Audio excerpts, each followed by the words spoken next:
by using ethnomathematics in the classroom.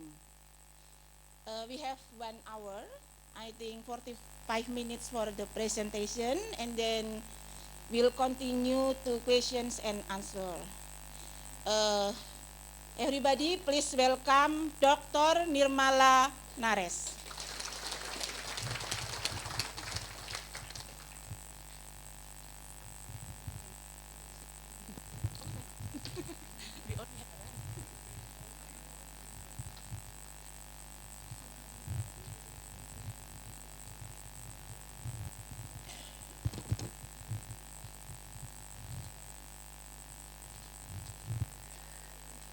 Salamat pagi. A very good morning to each and every one of you. First, I would like to extend my heartfelt gratitude to the audience of the P4TK Mathematica for doing a fantastic job organizing the international seminar on mathematics teaching and learning. So I would like to invite you all to give a big round of applause to the organizing committee.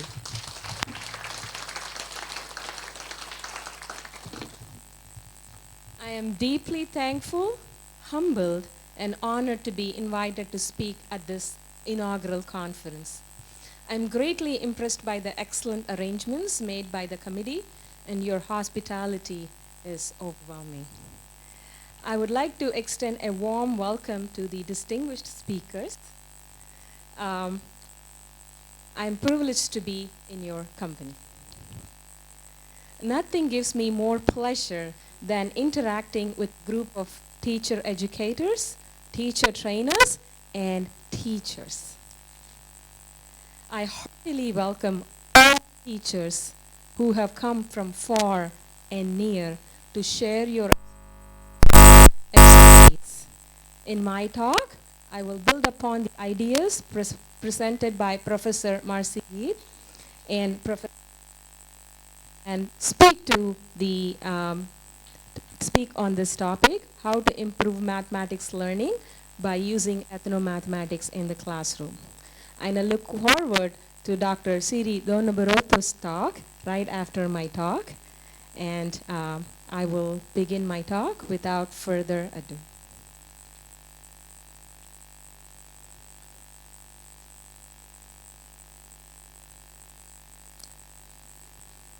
If the clicker will work with me.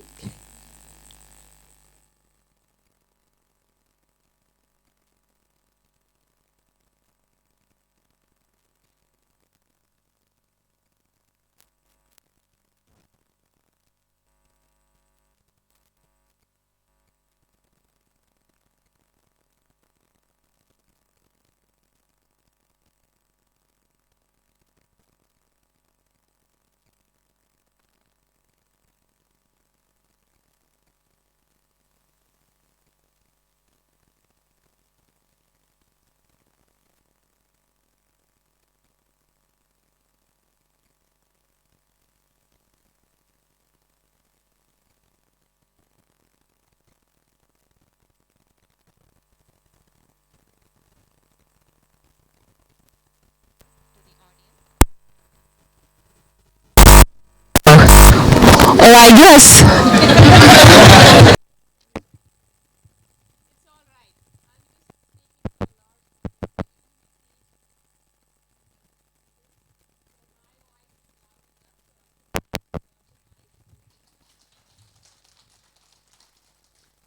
Thank you.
currently work in the United States.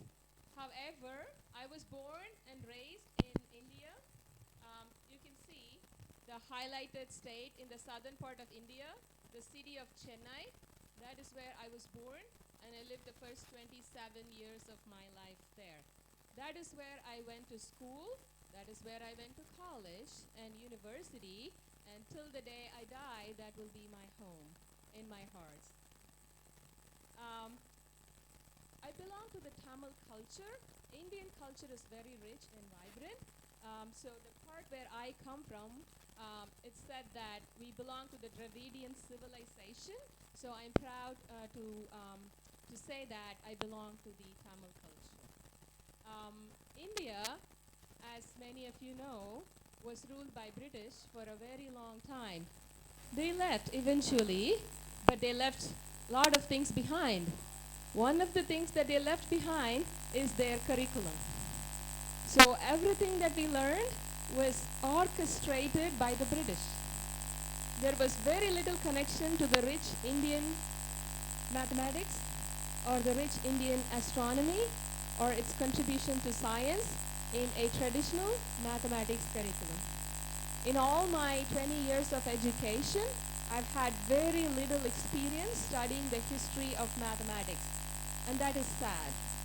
I don't think much has changed today, but we are not giving up.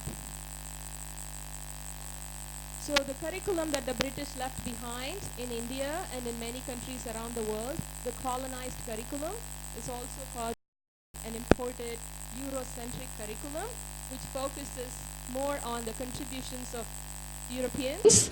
I won't speak at length about the theoretical foundations because Professor has done a fantastic job on that yesterday. History of mathematics. That is the first strand. Second strand, analysis of mathematics associated with different cultural groups and indigenous. The third strand is how does ethnomathematics connects to everyday life. So for my study, I went to India.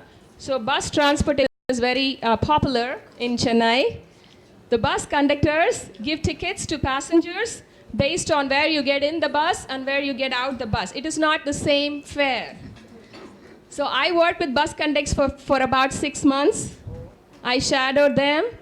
I traveled in the bus with them a lot, 5 bus conductors. And then I gathered a lot of information. I learned a lot. And I wrote about the bus conductors' ethnomathematics. So that study can come under the mathematics that's done outside the classroom by somebody that's not a classroom teacher or a mathematician. So we call that as an ethnomathematics study of people in everyday settings. And finally, we talk about ethnomathematics and multicultural mathematics education. Why should we talk about ethnomathematics and multicultural education? Because in many places, a traditional mathematics curriculum is boring. If it is boring, I can live with that, but it is oppressive. It takes away the joy of learning from students. And for us teachers, that is not a good thing. When you see your learner suffering, you suffer. And when a teacher suffers, it is not a good thing. So we want to make sure that we are in a happy place. How do we make that happen? Let's think about it. I want to teach ethnomathematics because it builds tolerance for other cultures. We can teach the content of not just one culture, but many cultures. But we can also teach wonderful mathematics, right? There is a balance between teaching culture and there is a balance between teaching mathematics. We should not sacrifice culture for mathematics. We should not sacrifice mathematics for culture. We can do both. Ethnomathematics allows us to do that. So how can we do that? 2 areas of study are very helpful for me. One, culturally responsive mathematics education. The second one, critical mathematics education. So those are the 2 ways in which I have tried to teach ethnomathematics, and I'm drawing heavily upon those 2 theoretical frameworks. What are some of the challenges for you teachers? We have challenges, right? I heard from you. We heard you yesterday when some teachers asked those questions. I put some of those questions here. In many countries, ethnomathematics is not written in the mathematics curriculum, is it? Not really. Then how can you teach something that is not in the curriculum, right? My principal is going to be very upset with me if I teach something that's not in the curriculum. What are you doing in a classroom? So that is the first challenge. The second challenge, is there a textbook on ethnomathematics for elementary school students? Maybe in some places, but not everywhere. Because we cannot simply ask teachers, here is the theory, go teach ethnomathematics. We cannot do that. We have to provide a curriculum, map with learning goals. How does it work in the classroom? We have to do that. Next one, how do you make it relevant? How is an ethnomathematics context different in different places, right? How can you use something that's in a different culture and use it in a local culture?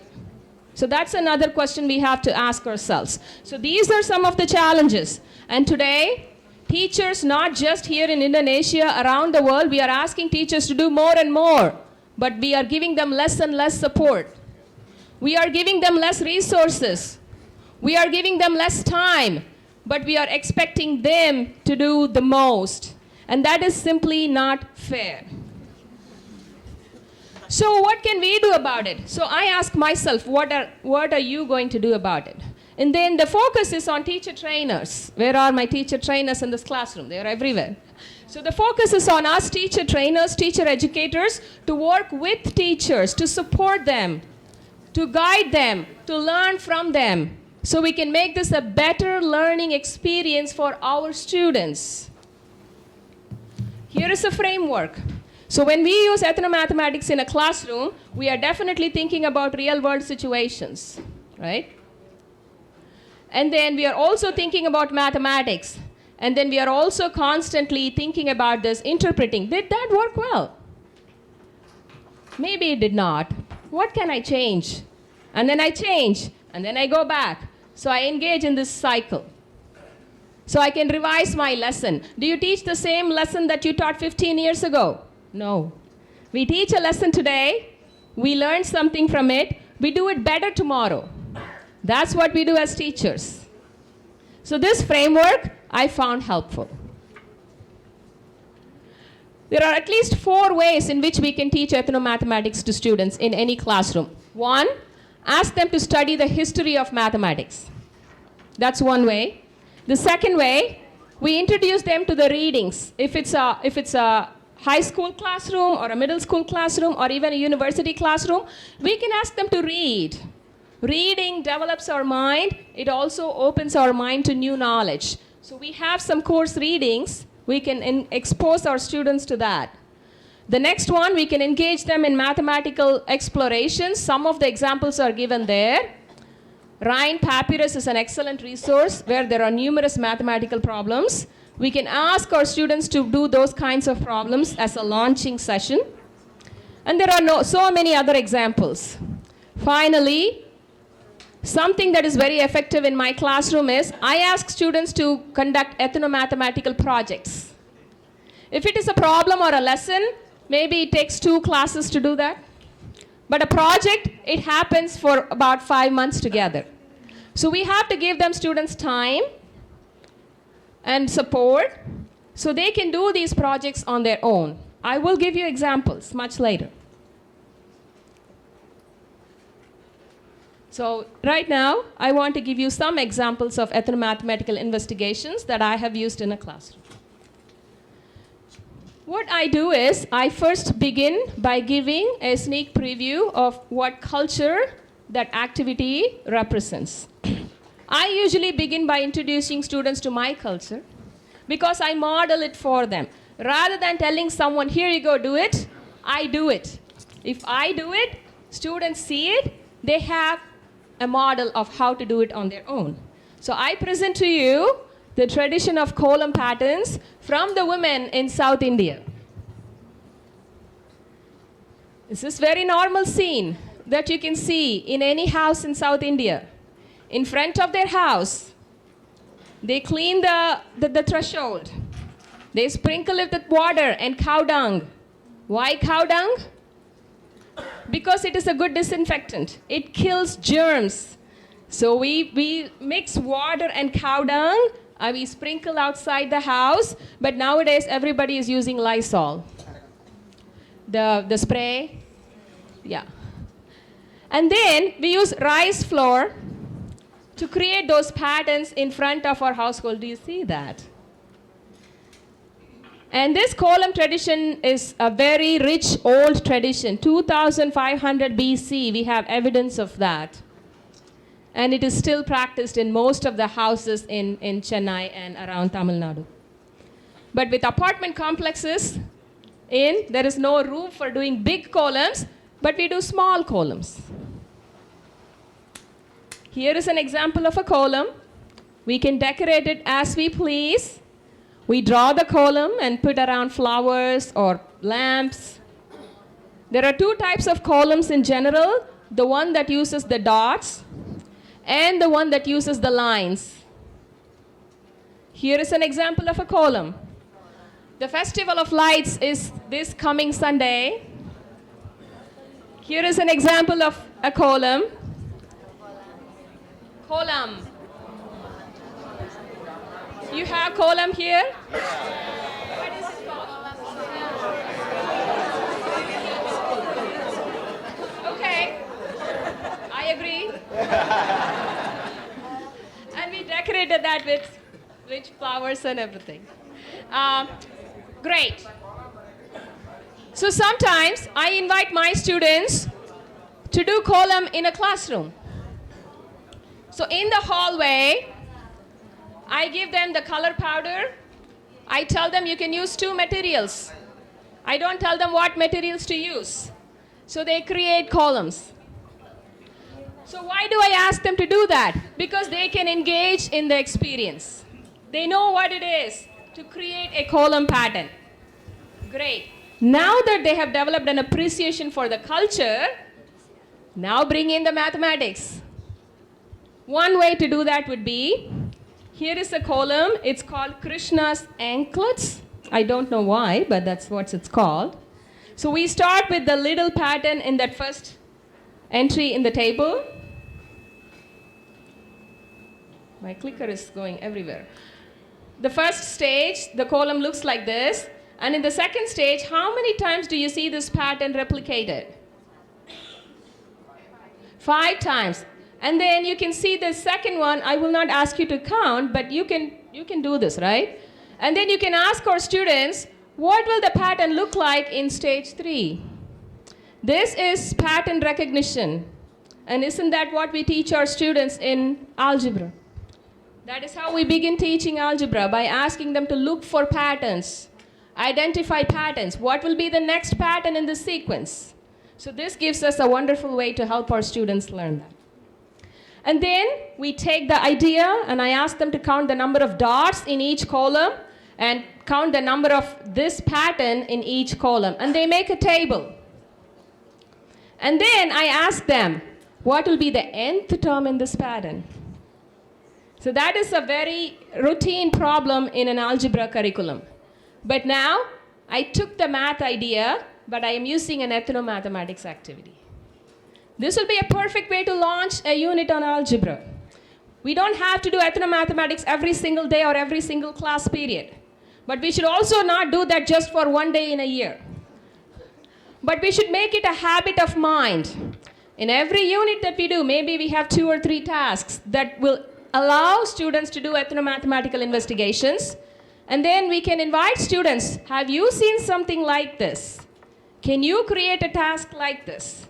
Perhaps that will be a project that you can assign your students. Who knows? We never underestimate students' intelligence and their ability to do mathematics. We just give them an opportunity, and they will blow our minds. So some opportunities for teaching mathematics using column patterns, as you can see, we can do geometry, polygons, and transformation. We can do algebra, patterns, and sequences.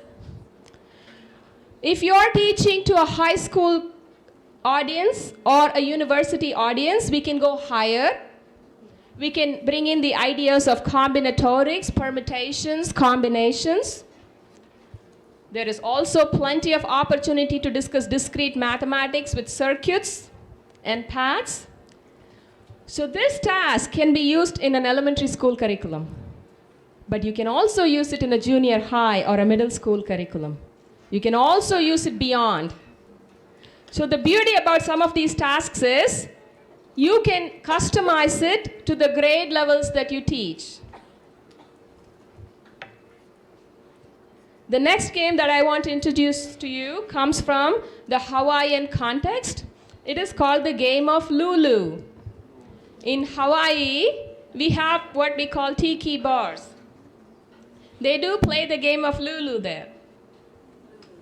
And I and some of the researchers in the past have used Lulu as an ethnomathematical context to introduce probability, data analysis, theoretical probability, and experimental probability. So let's see what the game is about. Volcanic stones, you can see those 4 stones, that's what they are, volcanic stones. We don't have access to volcanic stones, so we made a cheap version. We took 4 coins and we replicated the same pattern. So I make several copies of that chips and I put students in groups of 3. Play the game. Collect data. Let me show who wins the game. Students are very excited because everybody wants to win. So here are the rules and here are the questions. How many possible outcomes are in one toss? What scores are possible? How many different ways can each score be obtained? And what is the probability of each score? But before that, I will tell you how the game is played. No, don't do that. So the way the game is played is you take those 4 coins and you toss it, and then the coins will fall down, and then you count the number of dots that you see. On one side of the coin, you have dots. On the other side of the coin, there are no dots. So when you toss the coin, either your coin will have some dots or it will have no dots. And then you count the number of dots, and then you write it down. Whoever has the most dots emerges as the winner in that round. And I tell them, play it for 3 or 4 rounds. Whoever gets to 50 first is the winner. The first time I did it, I said that, and then students were very smart. They asked, when you say get to 50, can it be close to 50? Could it be 49? Could it be 51? So they made me think. So I had to go back and change the rules. And then I said, whoever gets close to 50 without exceeding is the winner. So students are teaching me to constantly revise my activities to make it more meaningful and more relevant in the class. And then these are the probability questions that I ask them. And they do a fantastic job because they've already collected the data. Those of you that teach probability know that in probability, we always begin by teaching the experiment, not the theory. So we collect data, we make a decision based on the data, and then we use the data to theorize the idea. So here is your answer. There are 16 different ways in which the coins can fall. If you're lucky, or if you're very smart in playing the game, what is the maximum score that you can get? 10. You can get a perfect 10, right? So if all your coins show the number, then that's 4 plus 3 plus 2 plus 1. You can get a score of 10. How many ways can a score of 10 happen? Just one, right? There is only 1 out of 16 options where you can get a perfect score of 10. And what about a score of 0? That is the very last thing you see on the table, right? This is a score of 0. Very sad. Nothing. And there is also only one way for that score to happen. So I don't teach them, students, all these strategies. They do it on their own. I tell them, play the game, But when you gather data, you have to use pictures. And you have to show me all the options that you got. They will get to this eventually. It will take some time, but I made a different version using PowerPoint. But they will come up with this representation. 11 possible scores are possible. The lowest score is a 0. The highest score is a 10. So anybody playing the game of Lulu or tossing the coins can get 0, 1, 2, and so on up until 10. Therefore, 11 different scores are possible. So it is the job of the students to come up with this answer. And then what is the probability of each score? So as you can see, there is only one way to get a score of 10. And then there is two ways to get a score of 7, and so on. And then we look at the probability of each score. So all of that, as you can see, happens. So here are all the probabilities. So who said we cannot do ethnomathematics in a classroom? We did not say that. We are not saying that. So it is a myth. We have to dispel that myth. And activities like this help us do that. But if I am teaching to a larger audience or a higher audience, let's say I have a junior high or a high school classroom, that is very easy for them. We have to challenge them a little bit more. Then I make the game more challenging. Now we have to play the game with 2 tosses. So take the 4 coins, toss them, see what the score is. Put the coins that you scored away, take the other 2 coins, toss them again. Add the score from the first round to the second round. Now that is very challenging. Now this is an excellent activity for a high school student or a college classroom. This is where it gets intense.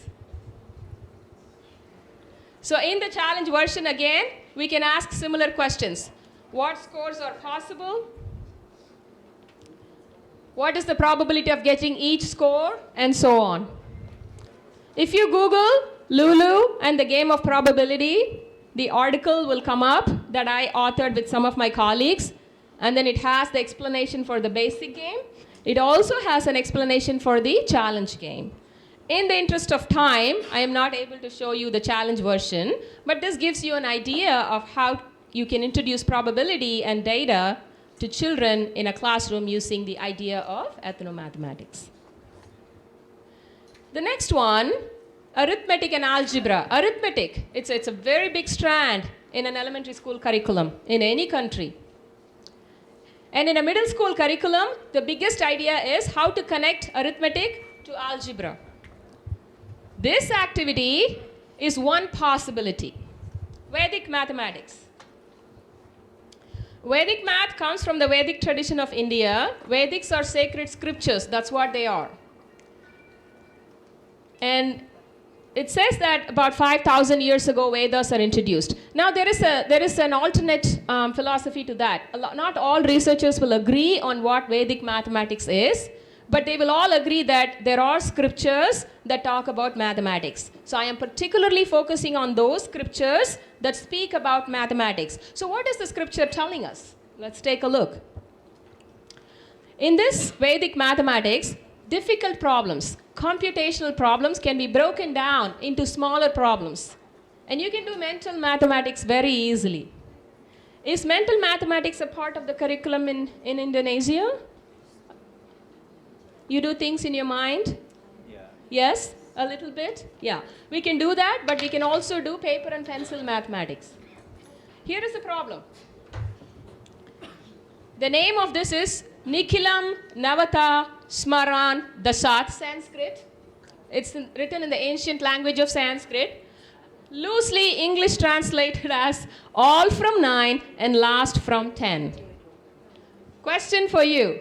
How can you multiply 88 and 98 very quickly? My students will say, I use a calculator.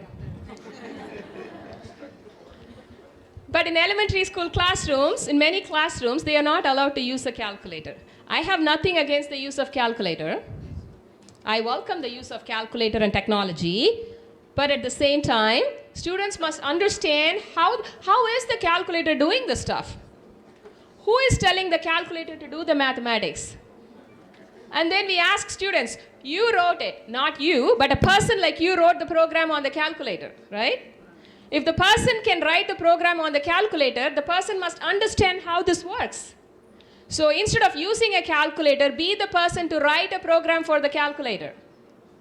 So here's an example. Multiply 88 times 98, and I have given you some notes. So I want you to talk to somebody that's next to you and come up with some kind of reasoning. What are they saying here? And I can invite somebody to come and share what you have. So I'll give you some time to talk about that.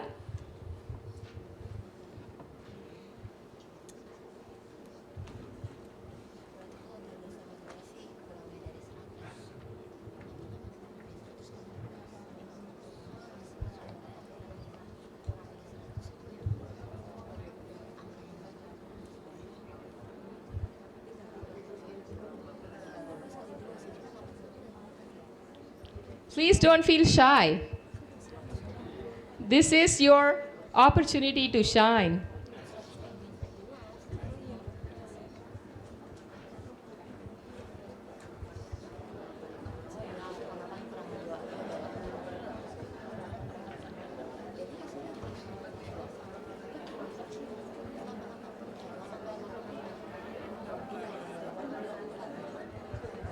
Does anybody have an idea to share?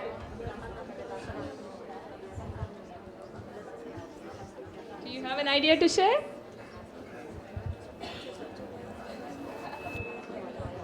Anybody?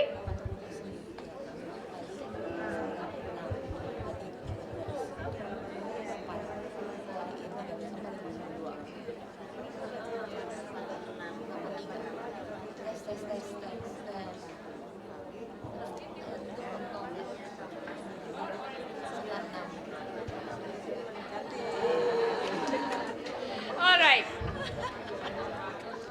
Here's another example. How do you multiply 96 and 92 very quickly? The first step is write 96. How far is it away from the base, which is 100, right? How far is 96 away from 100? Just the distance, 4 units. How far is 92 away from 100? 8. So you multiply 4 times 8, and you put 32 down there. And then you subtract 8 from 96 or 4 from 2. It's called crosswise. Do you see it? 96 minus 8 is 88, or 92 minus 4 is also 88. And you put 88 there. So the answer is 8832. But if you do it enough times, you can do this magic with your children, with your students. They will think, oh my gosh, you are a magician. I do this a lot with students and they think I am a magician. And I said, I am no magician. I can help you become magicians. If you go to a math party, I don't think there are any math parties, any party, you can engage your audience in doing little math tricks like these. So this is an excellent way to help students understand the connection between arithmetic. You can do more like this. This is 2-digit numbers. You can also do 3-digit numbers. But you can make it more challenging by introducing algebra. How will you prove it? You can ask them, now prove it. Go ahead. So if 100 is your base, then the two numbers are 100 minus x and 100 minus y. All you're doing is multiplying 100 minus x times 100 minus y. And then there you go. That's exactly what you're doing. So you can start with something that is very fun and engaging, a trick. You can ask them to think about the mathematics. And then you can, don't stop there. Let's go ahead and ask them to think about the proof. So this is a complete activity. If you don't want 2-digit numbers, if you're working with a small classroom, you can choose 10 as your base. 9 times 7. The trick will still work. But this is only one trick. There are many tricks like this in the ancient scriptures. But there is a different way of proving it. One of my students said, I used a different proof here, and here it is. There's more than one way to do the proofs.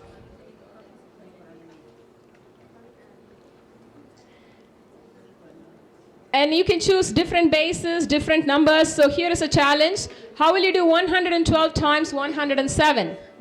It's a big number. And again, these numbers are more than 100. So the trick will work here the same way.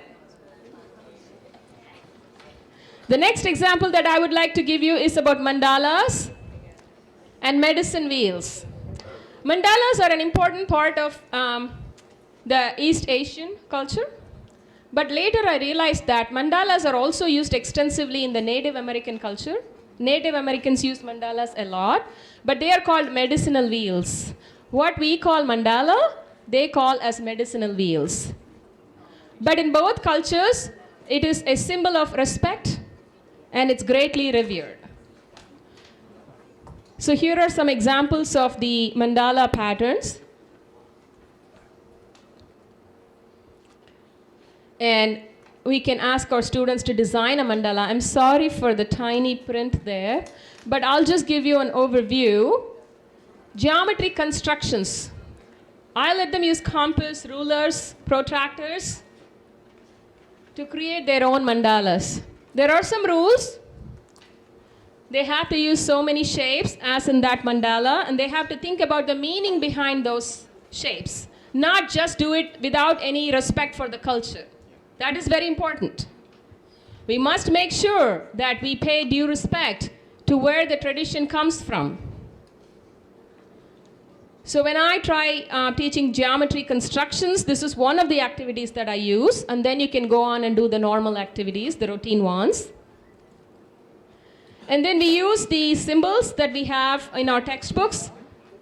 Cn is n-fold rotational symmetry and no reflection symmetry. Dn is n-fold rotational symmetry and reflection symmetry. Only bilateral symmetry is represented as D, and if the mandala has no symmetry, they just label it as N. So we start with a cultural activity, and then we engage in a mathematical exploration. So nobody can accuse me or you. Why are you teaching art in a math classroom? I am not teaching art. I am teaching mathematics. Please sit down for the full class period so you too can learn some mathematics. We have to be creatively insubordinate. We cannot argue or fight with our principals. Why? Because we want to keep our jobs. But at the same time, we want to teach ethnomathematics because we are passionate. Then we have to make sure that we connect the cultural form to the actual mathematics in the textbooks. So we make a mapping. And that's what I'm showing you in every example here. Cultural activity, ethnomathematical activity, and the math component that comes into it. Rhind papyrus problems. I'll just give you a couple of examples from the Rhind papyrus. This is a Rhind papyrus. It's 5 meters long. It's a long scroll. And there are 84 problems in that Rhind papyrus. A good problem set from the history of mathematics. It has all kinds of problems, arithmetic, algebra, and geometry. And you can simply do Google search, Rhind papyrus will come up, and all the problems on Rhind papyrus are also available for free on the internet. So it'll be fun for our own mathematical curiosity to do the problems in Rhind papyrus. This is problem number 79 from the Rhind papyrus. You may have seen this in a different form in your textbooks. So I'll let you read it because it's easy to read.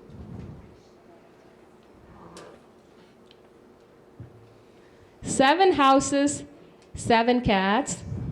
Each cat kills 7 mice. Each mouse had eaten 7 ear grains. Each ear grain would have produced 7 hectares of wheat. What's the sum of all of these? The final answer is you can come up with the geometric formula. But students can do it in their own way. They will draw pictures. They will create tables. And they will eventually, if it's a high school classroom, we can talk about the idea of series. If it's a junior high or an elementary school classroom, we can just simply ask them to find the answer. So here's a pictorial representation. And there is the table that has the same finding. So it's a fun problem to use in a classroom. Then comes magic squares. I use magic squares a lot in classroom. Students love the idea of magic squares. They say that the origins are in China, but magic squares are found in many other cultures too. In the Japanese culture, in the Indian culture. So there is a reference to magic squares, as you can see, in the book of astronomy. This is something that we call a horoscope. When a baby is born, they write the horoscope, and this is what it looks like. And then we can ask students to start from a 3x3 magic square.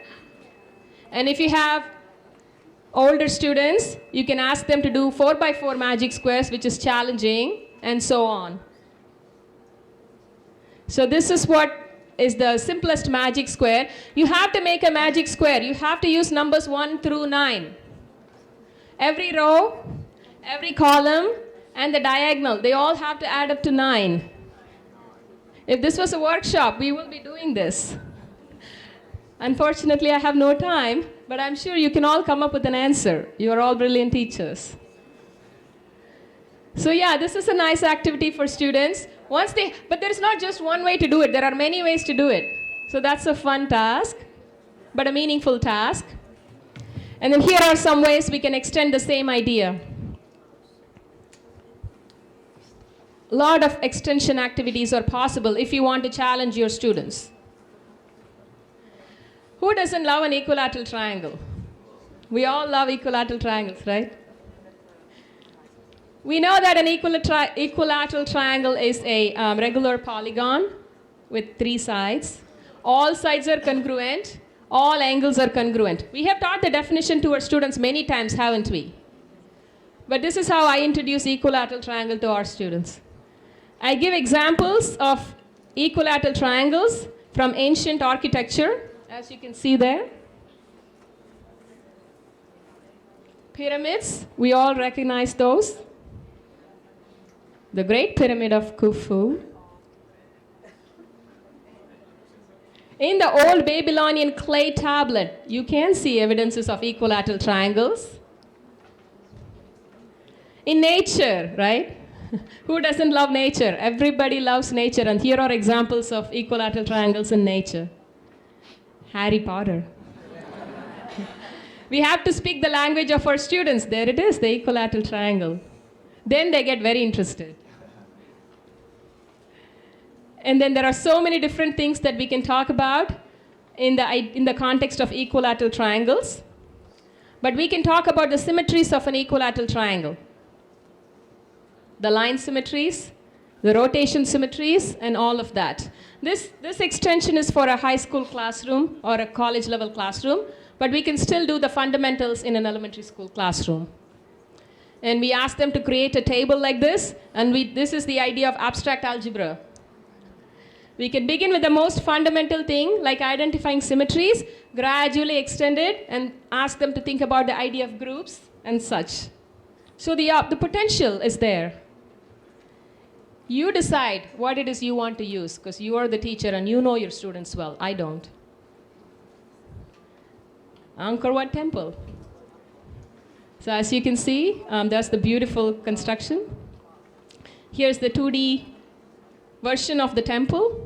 And again, some of the geometrical explorations are to use how do you go from a 3-dimensional structure to a 2-dimensional mapping.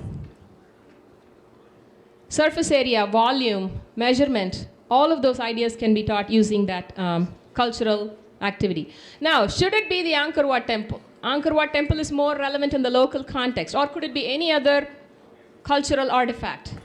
It could be, right? You can choose a cultural artifact that is more relevant to your own context, local context.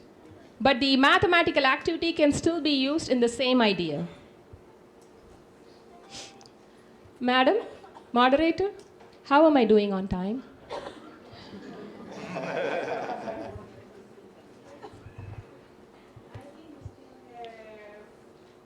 One hour. 17 minutes, I see. Okay. No.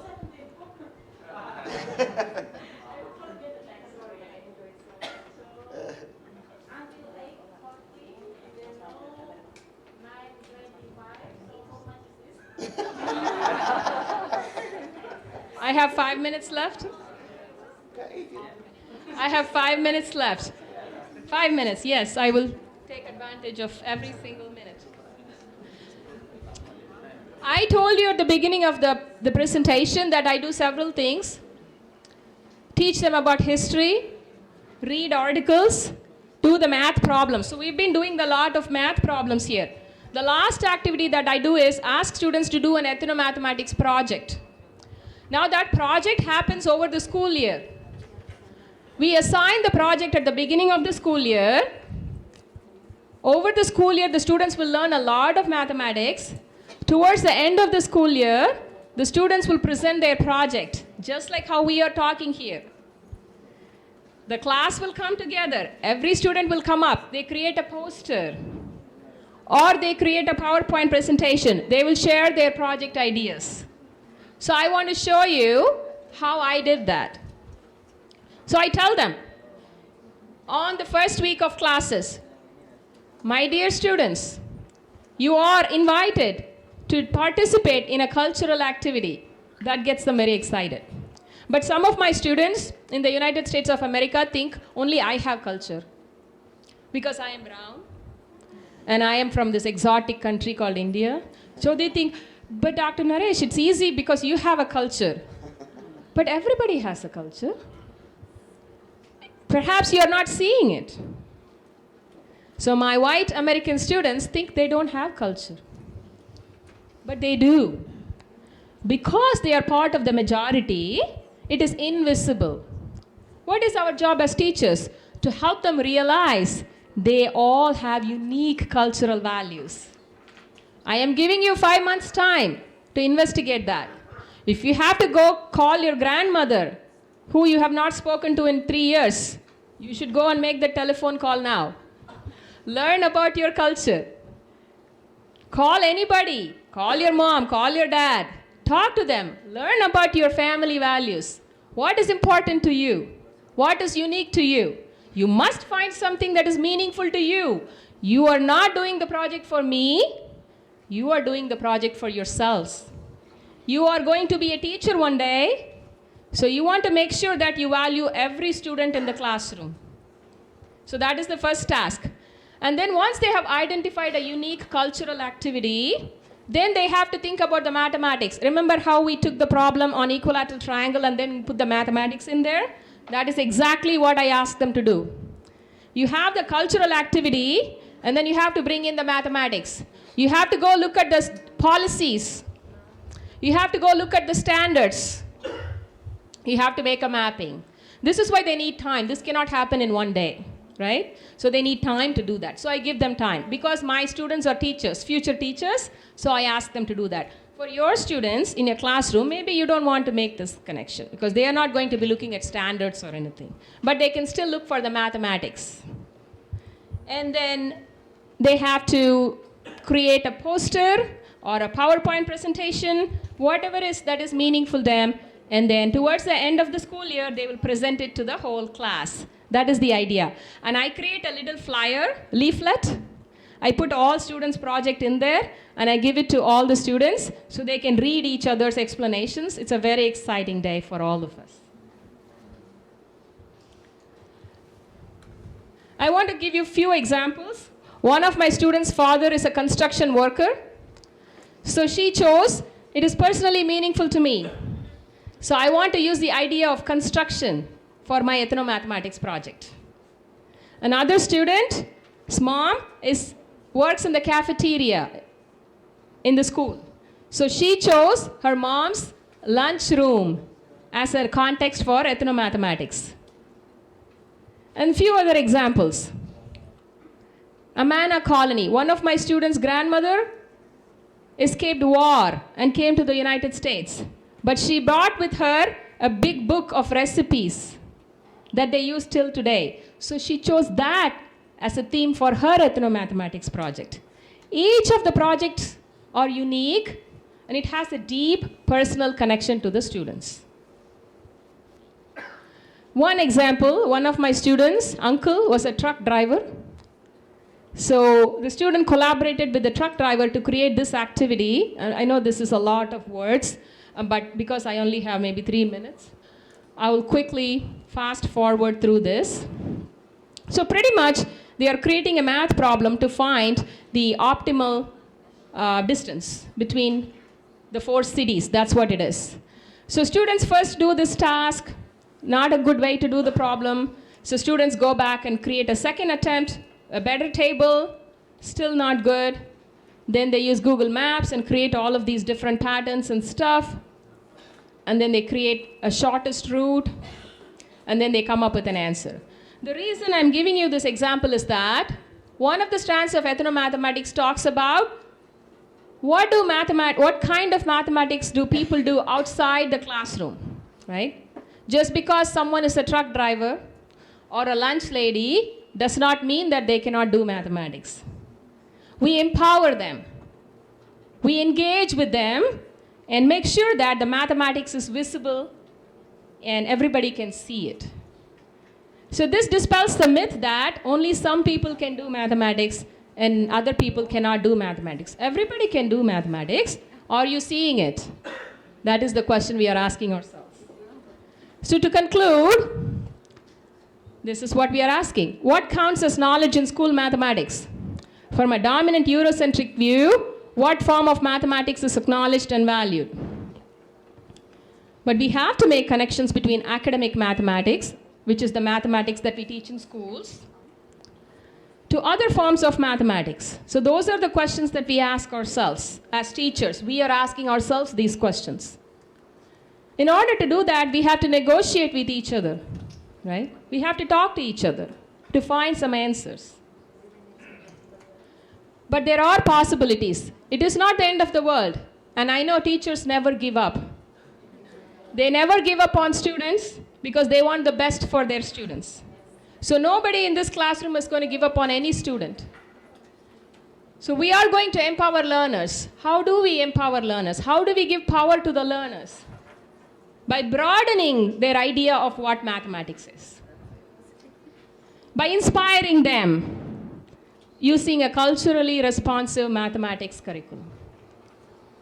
I have given some examples, but I'm sure there is more work to be done. This work doesn't happen overnight or over a short period of time. The work does not end. It is an ongoing process. And I hope that you will continue to engage in this ongoing process with each other, with your own students, and with your own self, right? We talk to ourselves first, and then we talk to each other, and then we talk to our students. And that is where I stop.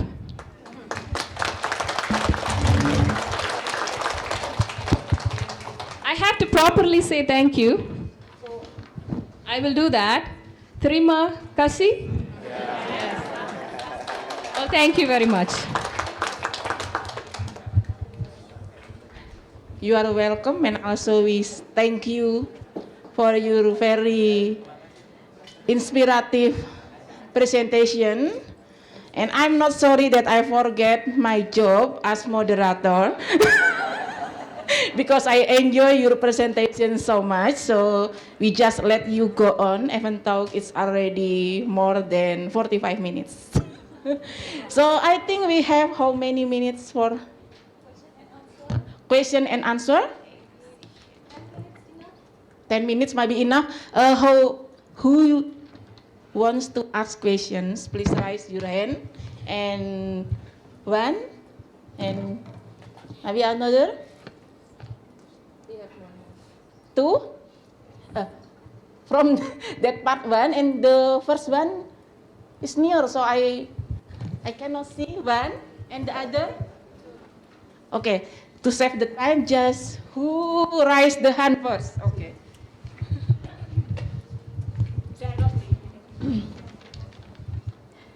Assalamualaikum warahmatullahi wabarakatuh. Good morning, Mrs. Nirmala. My name is Siti Khadijah. I come from Kulon Progo, Yogyakarta.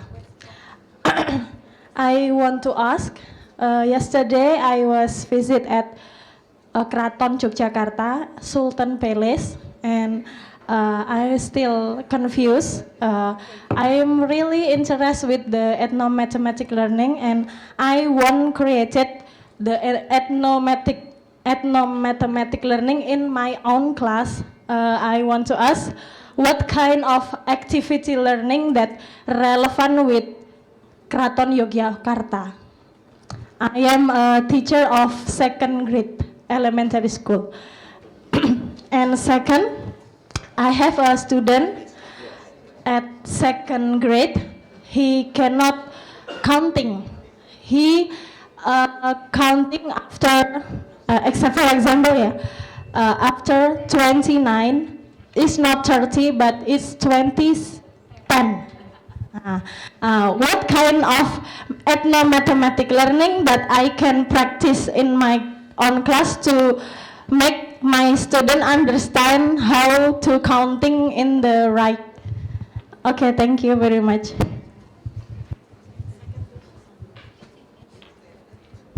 Thank you. Assalamualaikum warahmatullah. My name is Lintang. I came from Tangerang, Banten. It's very interesting, your lecture, very outstanding. I want to ask you, as a teacher, we have to make lesson plan, of course. This is our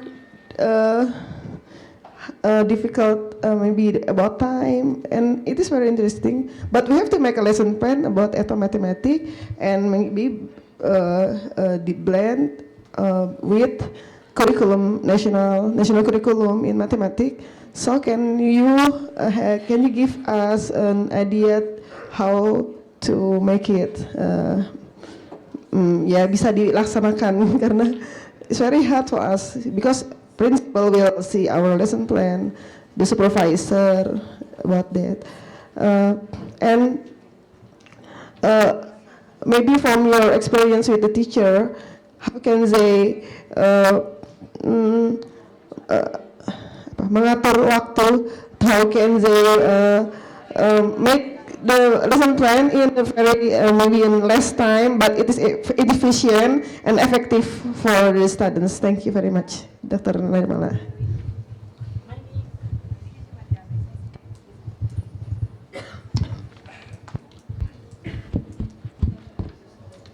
Thank you very much for your thoughtful questions.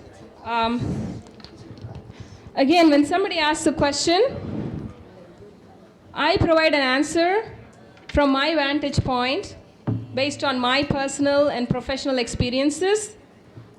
But I also encourage you to speak to other experts in this room later so you can get more answers and perhaps better answers than the one that I am going to give you. So I believe one of your question is, how do you use ethnomathematics of the cultural place, Sultan Palace? The palace, so that's one of your question. Unfortunately, I did not visit that place. I don't know if there's anybody who visited that place here. But I can tell you, with historical buildings, one of the topics in mathematics that's extremely relevant from my experience is geometry and measurement. The idea of using symmetry, the idea of looking for patterns, similarity, transformations are very useful. But I also think that we can use the idea of measurement. Finding the area and perimeter, volume, surface area, those are all relevant topics that can be connected to any architectural landmark. I'm sure other ideas exist, but I encourage you to talk to your experts in this classroom. Your second question is very pointed and very specific.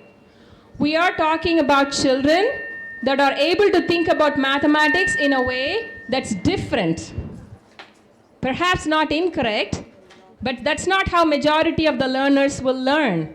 They will know how to say 30 right after 29. But this particular student is saying 2010, then my thinking would be stop there and ask the student, why?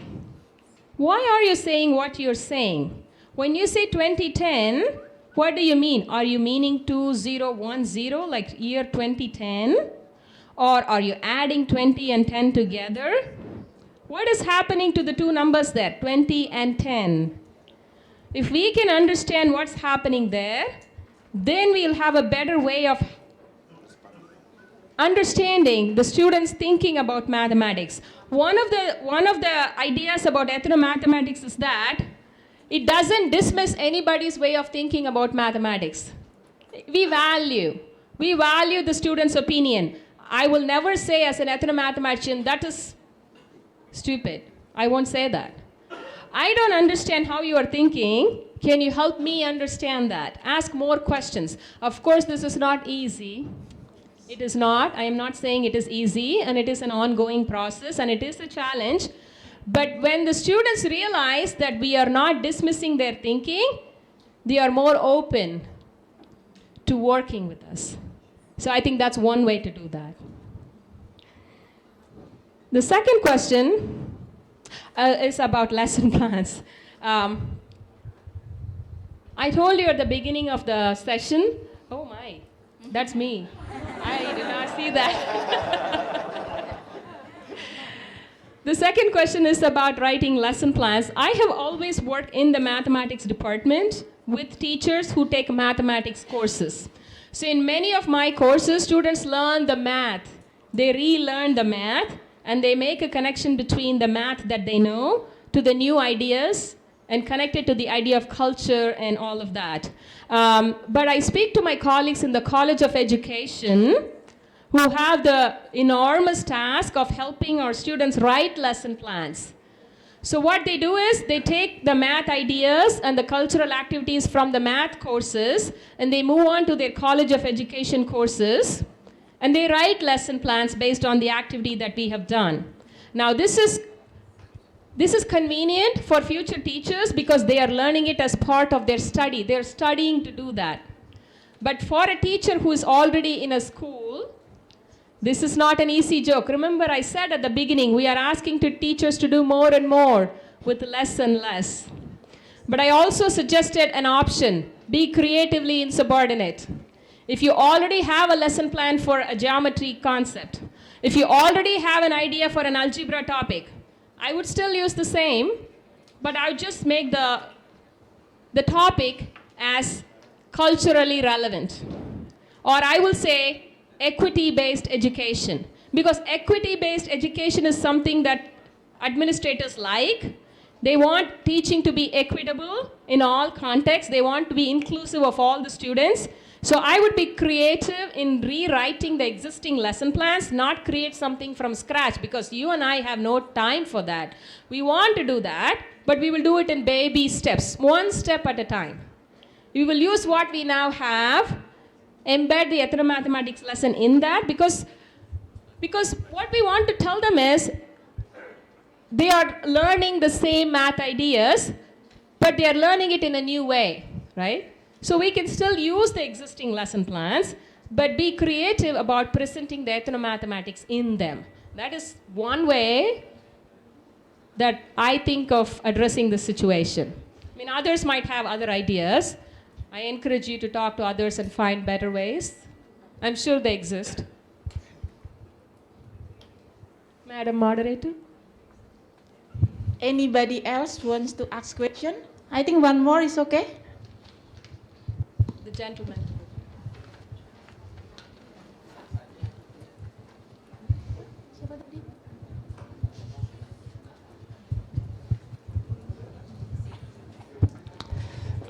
Thank you for the time for me to ask some question. My name is Agus Ahmadi from Lumajang, East Java. I want to ask about like this. There is some local wisdom or folklore like Roro Jonggrang, or maybe in Banyuwangi there is folklore about the origin of names Banyuwangi, like that. Maybe it's only a folklore. Is it a real in past time? We don't know. Can we include like folklore to subject of ethnomathematics? Folklore, or maybe local wisdom, or maybe about in religion. I'm teaching in Islamic boarding school. Maybe like there is a prayer time. Can we include that in our subject in ethnomathematics? Or only we say ethnomathematics in like a history of Candi, Prasasti, or only what? My English is like. I understand you very well. Yes. Please carry on. Thank you for understanding. So the point is like religion, folklore, and local wisdom can be included to ethnomathematics like that. Thank you. Please sit down. Yes. Any ethnomathematician will immediately say, why not? That's what ethnomathematicians will say. Why can't you? Yes. There are a couple of things about that. In some countries around the world, we cannot teach religion in a classroom. In the United States of America, we cannot make any reference to any religion unless it is a private school. Then you can. But in some countries, religion is intertwined with the local culture, and it is all right to teach that. So it depends upon the local context and what the national policy is. I do not want to say something that is against the national policy, because I do not want you to be without a job. So you must refer to the national or the local district school policy. That is the first thing to do, and then decide on the right course of action. That's what my recommendation would be. But about folklores and other things, I believe it will be a fantastic addition to the field of ethnomathematics if you continue to do that. I would say yes, please go ahead and do that. I would also encourage you to establish partnership. We do not have to do this alone. Especially in an elementary school classroom, we can connect with the art teacher. We can take help from a music teacher. We can take help from a science teacher. But perhaps in an elementary school, you are the music teacher, you are the science teacher, and you are the math teacher. Then you have more power in your hands. You are more powerful than many other teachers who teach high school or junior high school. So you can create a beautiful lesson that transcends different disciplines, art, music, math. Everything comes together very nicely. So I would encourage you to go ahead and do that, and come speak to us at the next conference and tell us how you did that. If that makes sense. Madam Moderator? Hello? I'm here, I'm everywhere, multitasking. Anyone else have questions? This is very rare occasion, and then we're thankful to Dr. Nirmala Naresh who come here, and then we don't know when we can meet her again. So if any of you still have questions, please ask now. No, so, but I think she still have some email or something, so if you want to ask, maybe she can have time to answer you. So finally we come to the end of the first session, and thank you very much for Dr. Nirmala Naresh for very exciting presentation, and for the audience for your participation, and I think that's all. Thank you very much. Assalamualaikum warahmatullahi wabarakatuh. And I give back the floor to our Master of Ceremony, Miss Mima.